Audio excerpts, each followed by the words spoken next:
우리 모두가 경험하고 있듯이 요즘 우리가 살고 있는 나라와 지구촌은 균형과 질서가 흔들리고 있습니다. 정치 지도자들은 백성을 섬기는 봉사의 직무를 버리고 포퓰리즘과 감성팔이 선동으로 편을 가르고 자기 집단의 이익과 목적을 위하여 권력을 이용하고 있습니다. 세상에 빛이 되어야 할 교회 지도자들은 세속과 물질주의의 오염이 되어서 천국을 소망하고 사랑을 실천하고 자기를 돌아보는 본질을 잃어가고 있습니다. 교회가 그 본질적 기능을 하지 못하니 예수님의 말씀처럼 맛을 잃은 소금처럼 길바닥에 버려져 사람들에게 밟히는 처지가 되었습니다. 설상가상으로 휴전선 이북에 무신론적 공산주의와 전체주의 국가인 김정은 정권은 자유민주주의를 지향하는 우리에게 말폭탄과 핵과 미사일로 끊임없이 위협하고 있습니다. 여기에 우리의 우방이자 이웃국가인 일본과는 소위 경제전쟁이 일어나 국가의 근간인 기업인들을 걱정과 불안과 공포로 몰고 있습니다. 경제를 망치고 있는 정치인들은 반일, 친일 프레임을 서로에게 씌우고 70년 전에 있었던 식민지 사고에서 벗어나지 못하는 유화적인 수준에 머물고 있습니다. 여기에 국제 상황은 어떻습니까? 세계 이데올로기와 경제와 권력의 양대 축인 미국과 중국이 경제와 무역으로 충돌을 하니 세계와 주변 국가들은 혼란과 염려와 불확실한 미래로 빨려 들어가고 있습니다. 우리가 살고 있는 현실은 이렇게 답답합니다.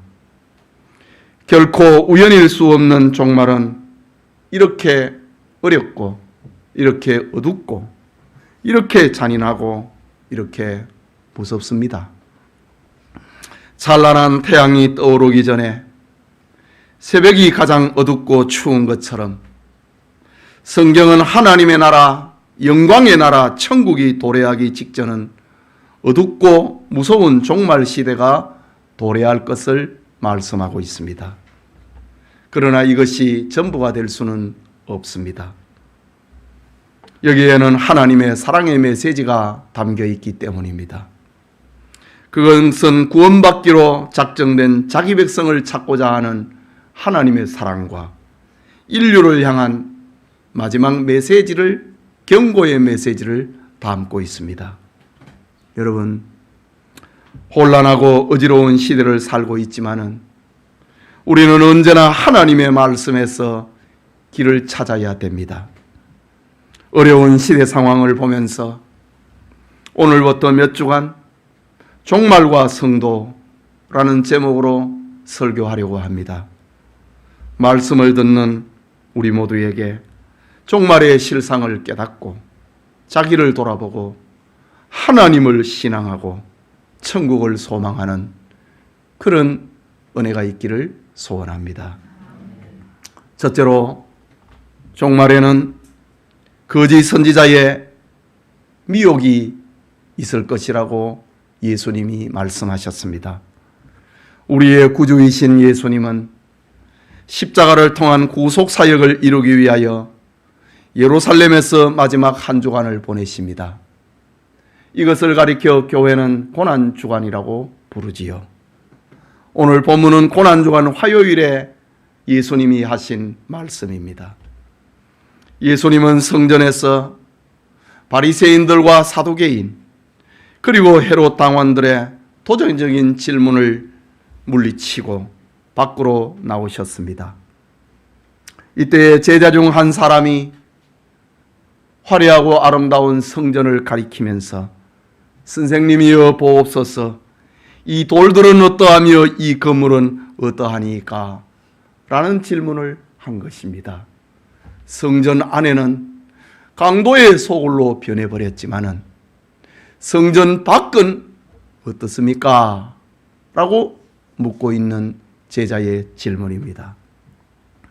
이유는 당시 헤롯 대왕이 유대인들의 마음을 얻기 위하여서 예루살렘 성전을 증축을 하고 있었는데 무려 46년 동안이나 진행이 되고 있었습니다.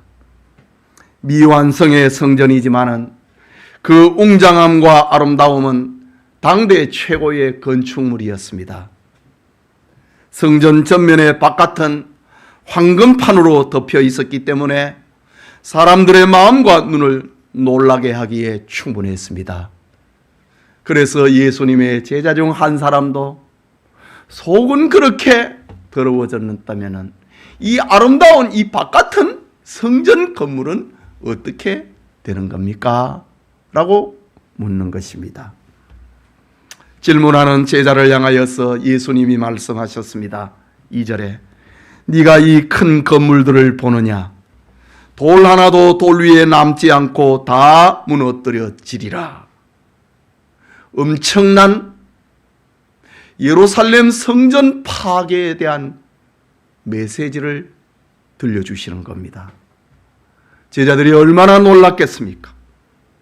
그러면서 예수님은 제자들을 데리고 성전이 마주 보이는 감난산에 앉으셨습니다. 이때에 베드로와 야고보와 요한 그리고 안드레가 예수님께 다가와서 조용히 물었습니다. 예수님, 어느 때에 이런 일이 있겠으며 이 일이 이루어질 때에 무슨 징조가 있습니까? 라고 물었습니다. 이런 제자들의 질문은 오늘을 살아가고 있는 우리에게 소중한 답을 들려주고 있습니다. 제자들의 질문은 바로 종말 시대를 살아가고 있는 우리에게 길이 되고 빛이 되어 주시는 주님의 대답을 얻은 것입니다. 본문 5절과 6절입니다. 예수께서 이르시되 너희가 사람의 미혹을 받지 않도록 주의하라. 많은 사람이 내 이름으로 와서 이르되 내가 그라하여 많은 사람을 미혹하리라 라고 말씀하셨습니다.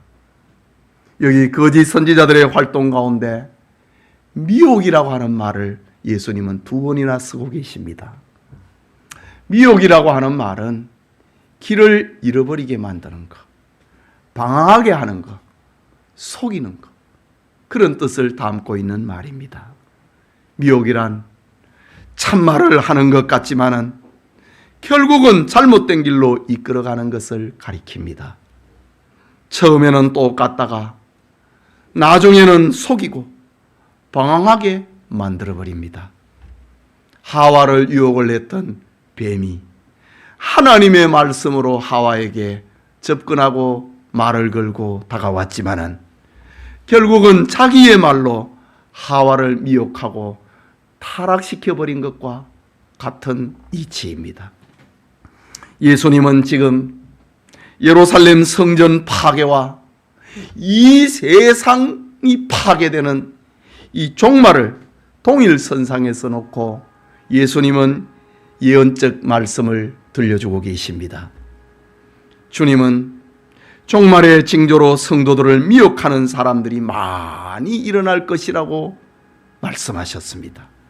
거짓 그리스도, 거짓 선지자, 거짓 스승들이 많이 나타나서 사람들의 마음을 미혹하여서 생명의 길을 벗어나게 만들고 생명의 길에서 방황하게 만들고 교회에서 방황하게 만들고 진리에서 돌이켜 속이도록 만든다고 하는 말씀입니다.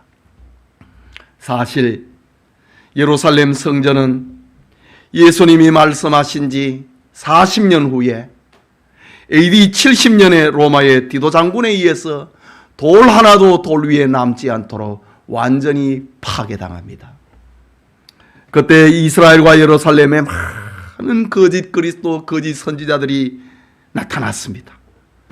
그들은 예루살렘이 로마군에 의해서 겹겹이 포위가 되어 있는 상황임에도 불구하고 하나님의 성전이 있는 예루살렘은 무너지지 않는다. 살려고 하면은 예루살렘으로 피난 와야 된다 라고 주민들과 피난민들을 선동했습니다. 그들은 백성들의 판단을 흐리게 만들고 피난하여서 생명을 구원할 그 기회를 놓치도록 예루살렘 성 안으로 거짓 선지자들이 사람들을 불러 모았던 것입니다. 결국 유대인들은 로마의 디도 장군에 의해서 110만 명이 죽고 9만 7천 명이 포로가 돼서 로마로 노예로 끌려가게 됩니다. 당시의 인구로 볼 때에 그것은 전무후무한 대재앙이라고 말을 해야 옳을 것입니다. 오늘날에도 110만 명이 죽는다. 보통 비극이 아니지요. 그런데 지금으로부터 2000년 전에 110만 명이 로마의 군인들에 의해서 칼에 찔려 죽고 굶어 죽게 되는 겁니다. 거짓 선지자들에 의해서 미혹을 받아갖고 생명을 얻을, 구원 얻을 기회를 놓쳐버린 것입니다. 여러분, 이 세상 종말의 날에도 예루살렘 멸망 때처럼 미혹하는 자들이 세계 도처에서 일어날 것입니다. 거짓 선지자들은 사람들로 진리를 분별하지 못하도록 합니다. 할 수만 있으면 그 영혼을 황폐케 만들어 버립니다. 교회에서 떠나도록 만들어 버립니다. 교회에 안 나가도록 만들어 버립니다. 그들은 사람들로 하여금 구원받을 기회를 놓치도록 만들어 버립니다. 지금 세계 곳곳에서 정치적으로, 사상적으로, 종교적으로 사람들을 미혹하는 이들이 셀 수 없을 정도로 많습니다. 교회 못 나가게 하고 진리를 떠나게 하고 구원에 이르지 못하게 하는 정치 지도자, 사상적 지도자, 종교 지도자들이 수없이 많습니다. 저 중국을 보십시오. 북한을 보십시오. 이슬람 세계를 보십시오. 정치 지도자와 종교 지도자들로 인하여서 영적 생명을 찾기 힘드는 회색 국가가 되어버렸습니다. 미혹하는 자들이 진리를 떠나게 만들고 교회를 멀리하게 만들었다 이거지. 우리가 살고 있는 이 땅에도 진리와 교회에서 멀어지게 하는 사상적 지도자, 정치적 거짓 선지자들이 얼마나 많습니까? 매스컴을 타고 유행처럼 번지고 있습니다. 여기에 자칭 구세주라고 하는 종교 지도자들은 우리나라에만 300명이 넘습니다. 그 중에 우리에게 너무나 잘 알려진 통일교는 엄청난 돈으로 정치와 재계에 진출하면서 커다란 세력으로 형성되었습니다. 안상홍을 재림예수라고 하고 그의 둘째 분이었던 장길자를 어머니 하나님이라고 믿는 하나님의 교회는 엄청난 세력으로 번성하고 있습니다. 우리가 10억을 전도한다. 10억 명을 전도한다. 이런 슬로건을 내걸고 전도합니다. 여러분 지금도 인터넷이나 SNS에 한번 들어가 보십시오.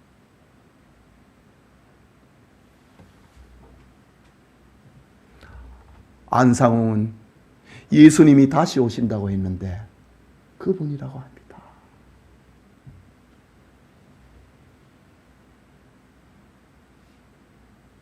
그의 첩이었던 장길자는 하나님을 어머니라고 합니다. 인터넷 세계를 지배해 버렸습니다. 딱 반대하면은요 100명 1000명이 달라붙어 갖고 없애버립니다.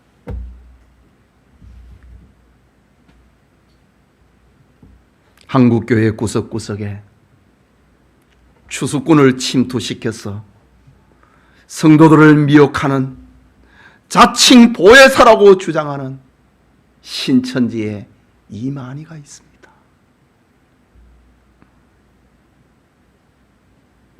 가게에 흐르는 저주를 끊어야 한다며 사람들을 미혹하는 무당 같은 이윤호가 있습니다. 구원받은 사람은 죄를 짓지 않는다 주장하는 구원파의 권신찬, 박옥수, 이요한이가 활동하고 있습니다. 때만 되면은 도로에 큰 현수막을 달고, 박옥수는 성경 세미나를 합니다. 사람들이 미혹이 되어버립니다. 궁궐 같은 왕국을 짓고 온갖 종류의 귀신을 쫓아내야 능력 있는 신앙생활을 할 수 있다고 하는 베레아의 김기동 성락교회는 우리의 시대에 사람들을 미혹하는 대표적인 거짓 선지자입니다. 사람들이 어떻게 저기에 미혹될까? 우리는 생각하지만은 그 안에 있는 사람들은요 완전히 물이 들어버렸습니다.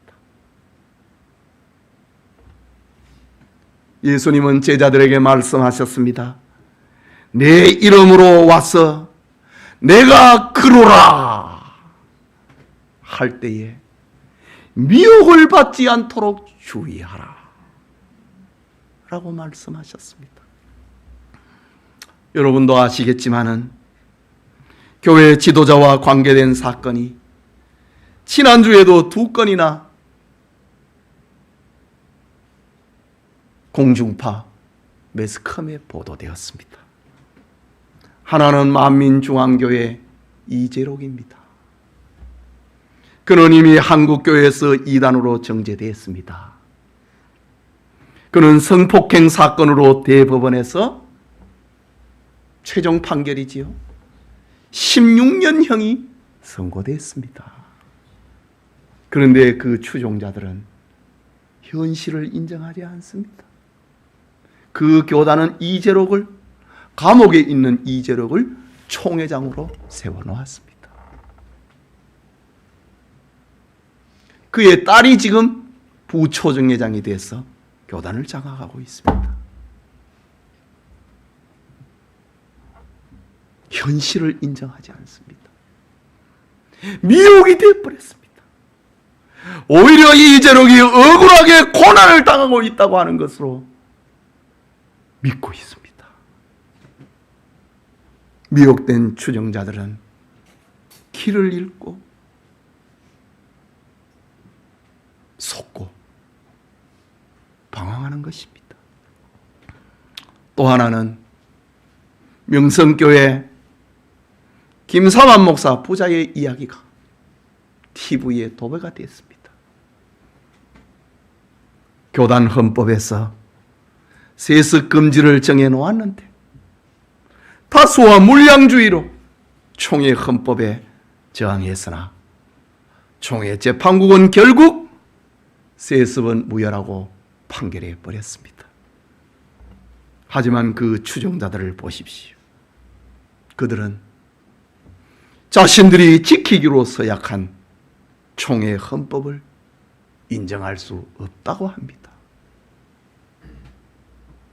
여러분, 세상의 법이란 하나님이 주신 상식의 법입니다. 법은 상식입니다.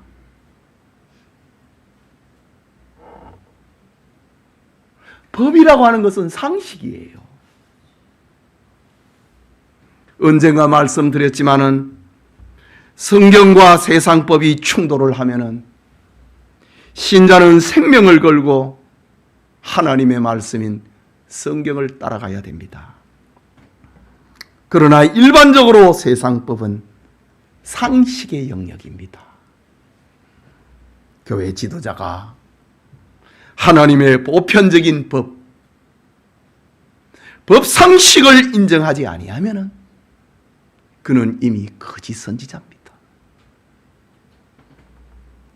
또한 목사가 지키기로 서양한 총회 헌법을 거절을 하고 그 위에 군림하려고 하면은 그건 역시 세상의 소금과 빛이 되기를 포기한 세속입니다. 그러므로 우리 성도들은 이 악한 시대에 거짓 선지자들의 미혹을 받지 않도록 주의하고 하나님의 은혜 아래서 영적 분별력을 가져야 됩니다. 이 은혜가 우리에게 있기를 소원합니다. 둘째는 난리와 전쟁의 소문을 듣게 될 것이다. 주님 말씀하셨습니다. 본문 7절과 8절인데 같이 읽겠습니다. 난리와 난리의 소문을 들을 때에 두려워하지 말라. 이런 일이 있어야 하되 아직 끝은 아니니라. 민족이 민족을, 나라가 나라를 대적하여 일어나겠고 곳곳에 지진이 있으며 기근이 있으리니 이는 재난의 시작이니라. 여기 난리와 난리의 소문은 인간 사회의 질서가 흔들리는 각종 분쟁을 말합니다. 민족이 나라가 나라를 대적하는 것이란 종족과 정치와 종교적인 이유로 일어나는 내전과 전쟁을 가리키는 말입니다. 물론 역사 이래로 난리와 전쟁의 소문은 언제나 있어 왔습니다. 그러나 오늘 본문의 초점은 분쟁과 내전과 전쟁의 연속성과 점진성을 말하는 겁니다. 더 많은 난리, 더 많은 전쟁, 더 큰 난리, 더 큰 전쟁이 일어날 것이라는 주님의 말씀입니다. 실제로 유대 역사 속에서 예수님이 십자가에 죽으신 AD 30년부터 예루살렘이 멸망하는 70년까지 예루살렘을 둘러싼 수많은 난리와 전쟁이 일어났습니다. 알렉산드리아와 실루기아에서 유대인을 향한 폭동이 일어났습니다. 다 이 유대인 하나님의 백성을 초점으로 하고 일어나는 전쟁입니다. 얌리아 지역에서 일어난 폭동으로 5,000명의 유대인들이 학살당했습니다. 가이사라에서 수리아인들과 유대인의 싸움으로 2만 명의 유대인들이 살해당합니다. 그리고 로마와 유대인의 갈등이 점점 심화되어서 디도 장군 때에는 그 절정에 이르게 됩니다. 좀 전에 말씀드린 것처럼 디도 장군에 의해서 예루살렘이 멸망을 할 때에 유대인 110만 명이 학살되고 9만 7천 명이 노예로 끌려갑니다. 난리와 전쟁의 소문 말입니다. 그러나 종말 시대에는 난리와 전쟁의 소문은 더 격화될 것이고 더 커질 것이고 더 심화될 것입니다. 그것이 세상을 끝내버리는 신호탄 불덩어리가 되고 말 것입니다. 하나님이 세상을 불로 심판하지만 사람이 불쏘시개의 역할은 사람이 해버린다, 이 말입니다. 인류 역사상 크고 작은 전쟁이 있었습니다. 그러나 우리가 살고 있는 이 시대 20세기에 치룬 두 차례의 세계전쟁은 가장 처참한 전쟁이었고 그것을 가리켜 세계대전이라고 부릅니다. 1차 세계대전은 1914년 오스트리아와 헝가리가 세르비아를 침공함으로 시작되었는데 4년간 계속됐습니다. 이 전쟁으로 인하여서 850만 명이 희생되었습니다. 2차 세계대전은 1939년 독일이 폴란드를 침공함으로 시작이 되었는데 독일과 이태리, 일본의 세계 정복 야욕이 작동을 했습니다. 여기에 영국과 프랑스, 소련과 미국이 연합국을 형성을 하고 전쟁을 일으킨 독일과 이태리와 일본을 물리침으로 7년 만에 2차 세계대전은 끝이 납니다. 그런데 2차 세계대전으로 인하여 5천만 명에 이르는 엄청난 인명이 희생당합니다. 2차 세계대전 후에 지금의 세계는 자유민주주의와 공산, 전체주의 진영으로 대립하고 있습니다. 물러서지 않습니다. 잠시 평화 무대가 도래하는 것 같지만은 전쟁의 기운은 지금 경제전쟁으로 꿈틀거리고 있습니다.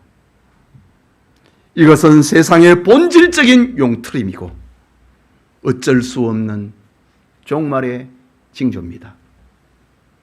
예수님의 말씀처럼 예루살렘 성전이 돌 하나도 돌 위에 남지 않은 전쟁이었듯이 이 세상의 마지막 전쟁은 이 세상의 돌 하나도 돌 위에 남지 아니하는 세상을 끝장내버리는 그런 전쟁이 될 것이라고 예수님은 말씀하십니다. 이 전쟁의 성격은 이데올로기와 경제 문제로 시작이 되는 것 같지만은 본질적으로는 종교의 기초를 두고 있는 아마겟돈 전쟁으로 끝날 것입니다. 알다시피 에덴 동산 밖에서 가인이 아벨을 죽인 역사상 처음 전쟁, 처음 싸움은 종교 문제였습니다. 아벨은 제사는 하나님이 받으시고 가인의 제사는 하나님이 받지 않았습니다. 가인이 그게 싫었습니다. 미웠습니다. 시기심이 발동했습니다. 그래서 돌로 동생을 때려 죽여버렸습니다. 종교 문제입니다. 인류 역사를 구분하고 있는 BC와 AD로 구분하고 있는 예수님의 십자가의 죽으심도 종교 문제입니다. 예수님이 그리스도냐? 그리스도가 아니냐? 그리스도일 수가 없다! 십자가에 못 박아 죽여라. 인류 역사의 중간은 종교 문제였습니다. 그리고 세상 끝날의 전쟁도 종교 전쟁으로 끝이 날 것입니다. 왜냐하면은 거짓 선지자의 활동이 신자를 진리에서 떼내고 교회에서 떼내고 구원에서 떼내는 것이 거짓 선지자들의 활동의 목적이었다면 전쟁을 일으키고 있는 사탄의 목적은 신자들을 박멸하고 교회를 없애버리는 것이 전쟁을 일으키는 사탄의 목표입니다. 그러니 종교 전쟁으로 역사는 끝난다 이 말입니다. 마지막 전쟁을 계시하고 있는 요한계시록 9장에서 보면은 유브라데 강 부근에 2만만의 군사가 동원되는 전쟁이 일어날 것이라고 합니다. 2만만 2억입니다.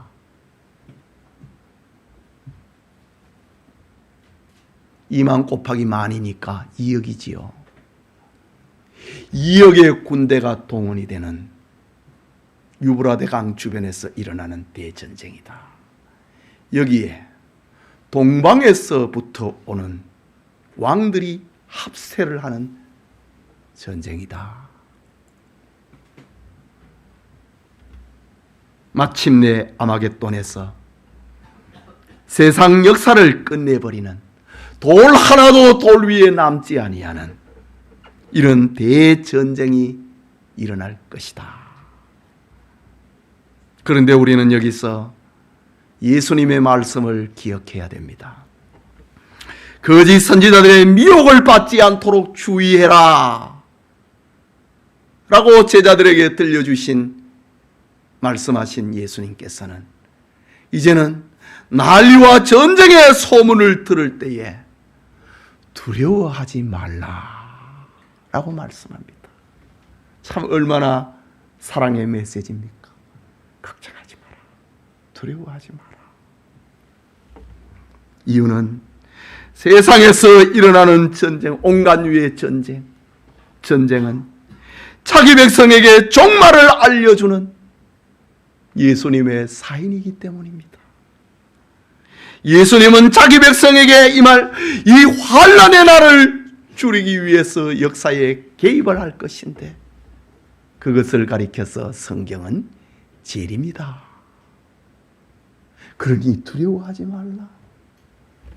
경제전쟁이 일어나든지 이데올로기 전쟁이 일어나든지 두려워하지 말라. 우리는 천당 간다.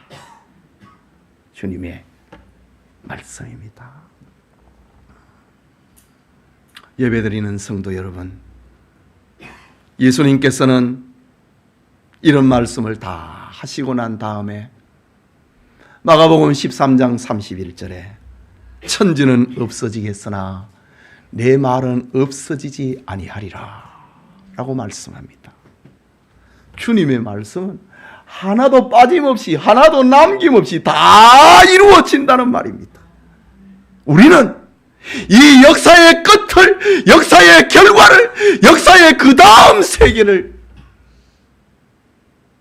알고 사는 하나님의 자녀들입니다. 그러니 우리는 미혹을 받으면 안 되고, 그러니 우리는 두려워할 필요가 없는 것입니다. 종말의 징조들은 그리스도 밖의 사람들, 불신자들에게는 절망과 공포 그 자체가 될 것입니다. 그러나 우리 그리스도인들에게는 종말의 징조는 소망의 좌표고 어두움을 밝히는, 천당을 향하여서 가는 어두움을 밝히는 소망의 등불이 될 것입니다. 주변에서 일어나고 있는 이 엄청난 질서의 붕괴, 이것을 보고 천당을 생각하라고 하는 등불로 받아야 된다, 이 말입니다. 그렇다고 우리는 그날과 그 시를 정확히 알 수는 없습니다. 이것은 하나님 자신의 주권적인 영역이라고 말씀하셨습니다. 그러나 예수님은 마태복음 16장 2절과 3절에 말씀하시기를, 너희가 저녁에 하늘이 붉으면 날이 좋겠다 하고 아침에 날이 붉고 흐리면 오늘은 날이 굳겠다 하나니, 너희가 날씨는 분별할 줄 알면서 시대의 표적은 분별할 수 없느냐. 무슨 말입니까? 지금 되어가고 있는 이 종말의 현상, 종말의 징조를 보고 시대를 분별하는 표적으로 삼아라, 등불로 삼아라, 소망의 등불로 삼아라 라는 말씀입니다. 성도님, 우리는 이 시대를 향한 하나님이 보여주고 계시는 역사의 벽보를 읽을 수 있어야 됩니다. 노아는 홍수 심판의 메시지, 그 벽보를 읽고 방주를 예비했습니다. 아브라함은 소돔성이 멸망한다고 하는 천사의 계시를 받고, 저 내 조카 롯을 살려야 된다 매달렸지 않습니까? 요셉은 애굽의 7년 대풍과 7년대 흉에 벽보를 읽고 창고를 지어야 된다. 곡식을 모아라. 그리고 세계와 자기 가족을 살려냈던 겁니다. 다니엘은 바벨론의 종말과 이제 하나님의 백성 유다는 해방을 받는다. 그 벽보를 읽고 백성을 위로하는 지도자가 되었습니다. 바울은 이방인의 사도가 되어서 하나님이 허락하시는 땅 끝까지 가서 복음의 증인이 되라고 하는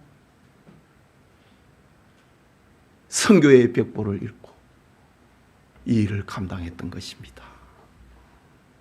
여러분, 우리는 종말의 징조인 거짓 선지자들의 미혹을 받지 않도록 주의해야 됩니다. 난리와 전쟁이 연이어 일어나는 상황에서도 두려워하지 말아야 됩니다. 오히려 종말의 징조 앞에서 우리는 주님 재림의 날이 가까운 줄 알고 깨어 있어야 됩니다. 성경을 읽고 깨달아야 됩니다. 더 기도해야 됩니다. 맡은 일에 충성해야 됩니다. 주님을 사랑해야 됩니다.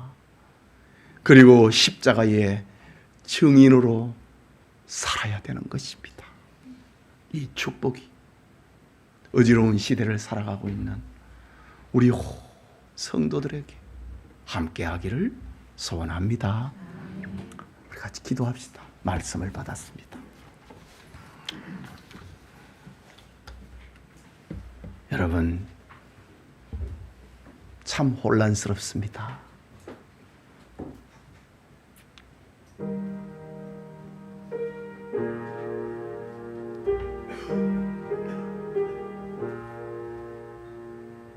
미래가 보이지 않는 이들도 있다고요. 그러니까 이 메시지는 세상 소망 두지 말라 이 말입니다. 천당 갈 준비하라는 말입니다. 천국을 소망하라는 말입니다. 생명의 일에 몰두하라는 말입니다. 롯의 사위들은 농담으로 여기다가 유황불에 타 죽고 말았습니다. 롯의 처는 세상에 미련을 두다가 소돔 기둥이 되어 멸망하고 말았습니다. 성경은 우리의 교훈입니다. 예루살렘의 멸망을 보고도 이것을 믿지 못하느냐? 그 돌덩어리입니다. 우리 말씀을 생각하고 여러분, 우리의 본질, 하나님을 신앙하고 나를 돌아보고 천국을 소망하는 신자의 본질이 우리에게 회복돼야 됩니다. 예, 좌파 우파 그 우리 본질 아닙니다. 우리는 주님주의입니다. 신앙 제일주의입니다. 말씀을 생각하고 기도합시다.